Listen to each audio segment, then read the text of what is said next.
মাঝে মাঝে খুবই চিন্তায় পড়ে যায় যে আজকে দুপুরে কি দিয়ে খাওয়া হবে। তো সেই রকম চিন্তা করতে করতে দেখা যায় যে অনেক কিছুই করা হয়ে যায়, কিন্তু আজকে আর কিছুই করা হবে না, কারণ আজকে বাসায় তেমন কিছুই নেই। যা ছিল ফ্রিজ একদম খালি হয়ে গেছে। তো ফ্রিজ খুলে দেখতে পাচ্ছি যে ডিম একটাই আছে, এটা নাহিয়ানকে ভাত ভাজি করে দিব। আর মধু আছে, ঘি আছে, তারপরে হচ্ছে খেজুরের গুড় আছে, তেঁতুল আছে, আচার আছে। তো এগুলাই আছে, আর কোনো কিছু নেই। নিচের ডিপে পানি ছাড়া কিছু নেই, সব কিছুই আসলে খাওয়া শেষ, নতুন করে আবার আনতে হবে। আর এই তো আলু চটকে নিয়েছি, আলু ভর্তা করব একেবারে ঝাল ঝাল করে, স্বপ্নিলের মনের মতো করে।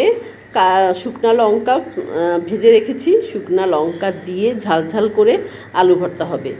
তো এটাই হচ্ছে, আর ডাল আছে। এটাই হচ্ছে আজকে আমাদের দুপুরের খাবার। রাতের জন্য কি আয়োজন করব দেখা যাক।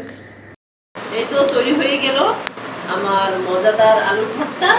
আর আজকে হচ্ছে এই দিয়েই সেরে নিব, সাথে আছে ডাল। খেয়ে দেখি কেমন হয়েছে। এত ঝাল, অল্প ঝাল।